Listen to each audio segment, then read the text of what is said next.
Hi everyone, today I would like to share with you something that took me by surprise, not once, but twice in 1 week.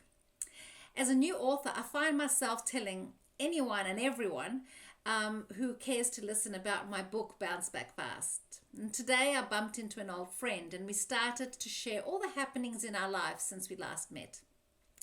I started telling her about my book, launch, and starting my coaching business.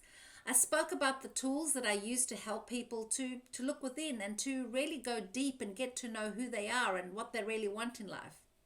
I told her about the Awareness Triad of mindfulness, journaling, and reflection, and how I believe that they are the most powerful tools that I've ever used to help me in my life and help me bounce back. And these tools are also the cornerstone of my coaching practice. She was happy with the mindfulness practice, well, sort of.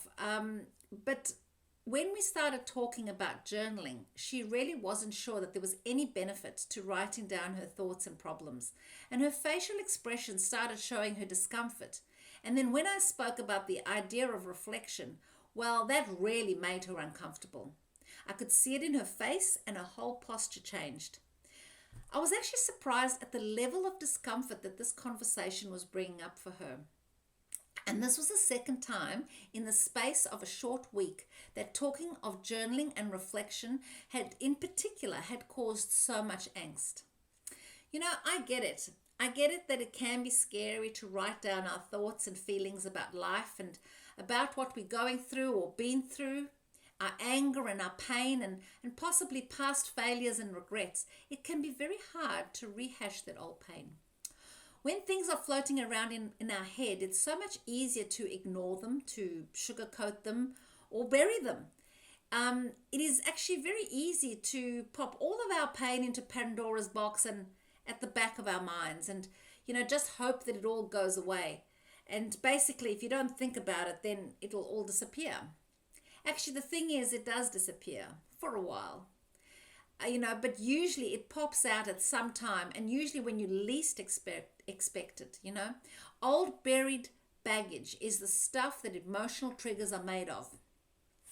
I've learned with time and some recurrent boulders in my own life that it's best to face things and to process them and essentially go through the pain and not around them. The only way to connect to my heart, to me, is to go within. By quietening the mind in meditation, I have found that it helps let go of the noise around us. The thoughts about the email and, that you need to respond to, the assignment that's due and, what you're going to cook for dinner. All those things on the to-do list. Everyone's noise is different. Mine reminds me of all my outstanding tasks. And quietening the mind also helps us connect to our heart and soul. And that's how I like to start my journaling. When I start journaling, I used to write about all the superficial stuff that was going on in my day. It's funny how the ego attempts to hide our true feelings, even from ourselves. This is also the reason that these two ladies became so uncomfortable with the thought of digging deep, of going into those places within themselves where the light don't shine. Those hidden places. Journaling is a very powerful and safe way to look at ourselves. We can be real and honest with ourselves in the privacy of our journal. We're not accountable to anyone but ourselves. Yes, it can be painful to open up Pandora's box, but it can also be empowering. To see how far we've come from those old fears and old mistakes and old regrets. Journaling is a way of allowing our thoughts and emotions to wash out onto the page in front of us. And then reflection is the gem, the gift that we can give ourselves. Reflection is how we make sense of all that has been and how we can see the lessons. Sometimes reflection can bring up more confusion and more questions. And then it's time to go and do more journaling and more meditation.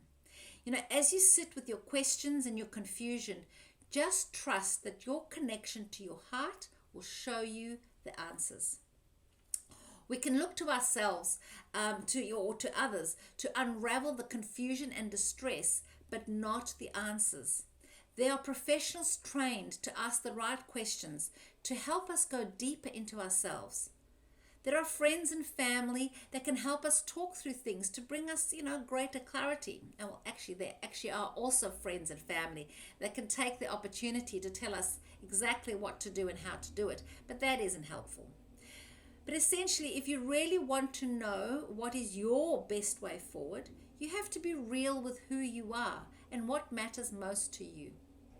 The answers to any of life's challenges are never outside of ourselves. We must look within to find the best way forward that is unique to us. The answers lie within our heart and soul. So step number 1 is always to look within and to get to know who you are, how your life experience has shaped you, to take ownership of who you are. So become the observer. Becoming aware of your thoughts and emotions and stresses allow you to choose your course of action. You become an active participant in your life, and you'll be able to see your challenges and opportunities for growth, which give you a sense of empowerment and self-determination. So become the observer. Then write it down. Journaling provides an outlet for the release of pent-up feelings and thoughts and emotions. You can choose to write about anything that comes to mind, your current situation, past fears and regrets, absolutely anything that comes up for you in that moment. Journaling releases all the thoughts out of your head and onto the page, and essentially out of your body. Then it's time to reflect. Personal reflection enables you to process and make meaning of all the great and not so great lessons and experiences you've had. Everyone stands to gain from engaging in some type of reflection. It gives us a deeper understanding of ourselves, our values, and our beliefs. We get to consider and decide what we want to keep and what we need to do differently, and what we feel we should start doing. Yes, this can be scary, but if you want things to change, you have to do the work. You have to go within. This is the time to take ownership of our lives. This is the time. It has been a pleasure to share my thoughts with you today. This is the time for a better life is now. If not now, when? I am here for you. If you have a question or need advice, you can reach me on paula@paulafenwick.com. Visit my website for more details on the programs that I offer.